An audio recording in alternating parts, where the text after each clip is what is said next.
Assalamualaikum warahmatullahi wabarakatuh. Jadi di sini saya akan menjelaskan bagaimana sih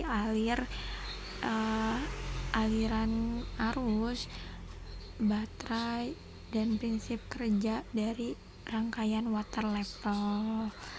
Jadi water level ini ada 2 PCB. Jadi kita harus membuat 2 papan. Di 2 papan gitu. Nih, kalau kita lihat ada di sini, bagian sini. Ada bagian ini, jadi ada 2. Yang pertama ini sebagai sensornya, ini sensornya sih, ini sensornya. Kemudian ini sebagai kayak penandanya gitu loh. Penandanya ini sebagai sensor awalnya, ini kayak penandanya gitu. Apakah rangkaian aktif atau tidak, terus kayak kapan si air itu sudah mencapai titik tertingginya kayak gitu. Jadi ini yang bekerja ketika, jadi kayak penandanya gitu. Ini sebagai sensornya gitu yang akan dicelupkan ke dalam air seperti ini. Nanti dicelupin ke air kayak gini, bagian yang kecilnya itu, kemudian yang bagian besarnya sebagai penandanya. Kemudian bagaimana cara bekerjanya itu? Nah, untuk cara kerjanya ini ada beberapa gambar ya yang mungkin bisa memperjelas. Jadi mula-mula ini kita celupkan ke dalam air gitu, ke dalam air. Kemudian ini ada bagian yang hitam ini, yang ini. Nah, bagian yang hitam ini dia punya solderan yang panjang. Nah, solderan terpanjang inilah yang terhubung dengan kutub positif baterai. Jadi nanti di sini ada baterainya. Ini yang merah itu baterai. Maaf, memang kadang tidak terlihat jelas, tapi saya akan berusaha. Nah, jadi itu ada yang merahnya. Nah, yang ini tuh yang merahnya. Yang merah ini adalah kutub positifnya, dan yang hitam itu kutub negatifnya. Jadi nanti dari sini muter ke sini untuk kutub negatifnya atau ground. Kemudian kutub positifnya itu dari sini ke sini, pokoknya ke sini. Bagian ini adalah negatifnya gitu. Jadi kutub positif, dari kutub positif ini dia terhubung dengan jalur terpanjang. Jadi ada solderan terpanjang di situ, ada solderan terpanjang, yang mana solderan terpanjang ini dialiri oleh arus positif baterai. Nah, si arus positif baterai ini memicu apa? Memicu ion-ion yang ada di dalam airnya itu terpecah gitu, sehingga mengakibatkan adanya perbedaan potensial. Nah, perbedaan potensial ini karena emang sifat dasar air itu adalah konduktif, mereka itu dapat mengalirkan arus, tetapi dengan syarat harus dikasih pematiknya dulu. Pematiknya apa? Kalau di rangkaian ini pematiknya itu adalah arus positifnya gitu. Jadi kayak dikasih api, terus habis itu mereka tuh langsung kayak berkobar-kobar kemana-mana gitu, berupa ion, itu berupa ion gitu, terpecah berupa ion, mengakibatkan adanya perbedaan potensial. Nah, perbedaan potensial ini yang membuat si airnya itu memiliki sifat konduktif, dapat mengalirkan arus gitu. Terus pada level yang pertama ini yang putih kita akan perjelas lagi rangkaiannya seperti apa. Nah, jadi ini ada yang putihnya. Nah, ini putih. Nah, dia tuh lebih rendah daripada yang hitam ini. Jadi solderannya itu lebih rendah. Awalnya segini, anggap aja awalnya segini. Yang kedua itu segini, yang ketiga itu segini, yang keempat itu segini. Jadi beda gitu. Ketinggiannya itu berbeda-beda. Memang tujuannya adalah untuk mengukur ketinggian air gitu. Jadi ceritanya gini.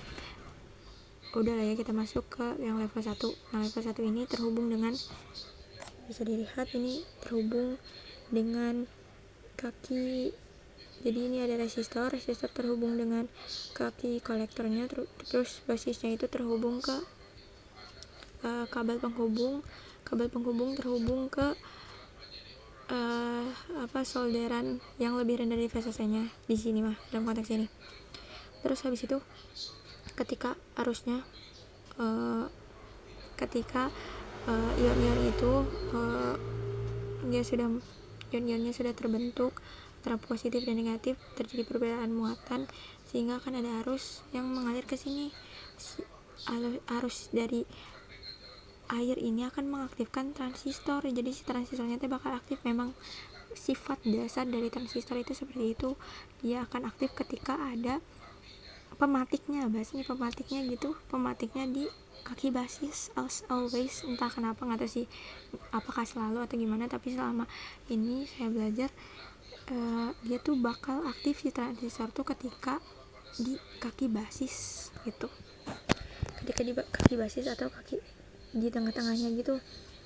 Terus habis itu si kaki basis ini bakal aktif. Nah karena dia aktif, maka arus dari VCC atau VCC baterai ini langsung menuju ke resistor. Di resistor ini untuk diatur tegangannya, dibatasin gitu kan, supaya dia tuh memenuhi kualifikasi untuk masuk ke si transistornya. Jadi kayak disesuaikan dulu supaya dia masuk ke transistornya di resistor ini. Kemudian habis itu di kaki kolektor dia terhubung dengan positif atau anoda dari LED.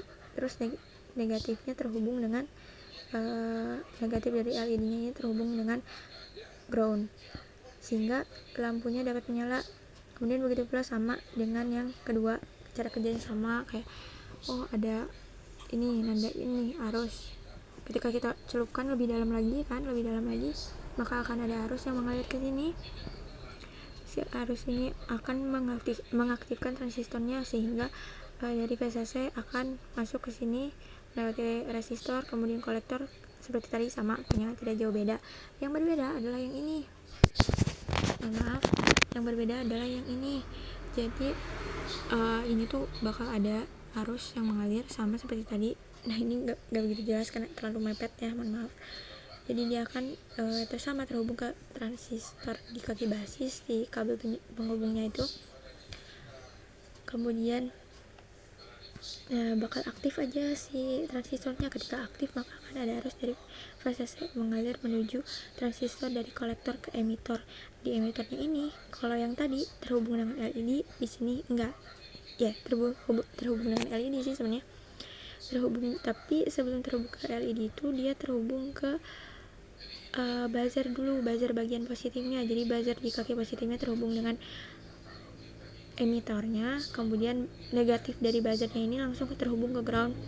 Terus selain itu diteruskan dengan LED positif. Nah LED positifnya itu terhubung sama ini positif buzzernya juga gitu. Kemudian negatif dari LED terhubung dengan groundnya, sehingga ketika ada air yang masuk, dia akan mengaktifkan. Kemudian akan ada arus dari VCC menuju kolektor emitor. Kemudian dia akan mengaktifkan buzzernya, sekaligus LED-nya akan menyala, menandakan telah mencapai titik tertingginya gitu. Biasanya suka dipakai di toran-toran si alat ini tuh gitu. Jadi secara garis besar cara kerjanya dan alirannya itu seperti itu. Terima kasih, semoga bermanfaat, dan bila ada kesalahan boleh dikoreksi di kolom komentar ataupun ya gitu loh pokoknya. Mohon maaf bila ada kesalahan. Wassalamualaikum warahmatullahi wabarakatuh.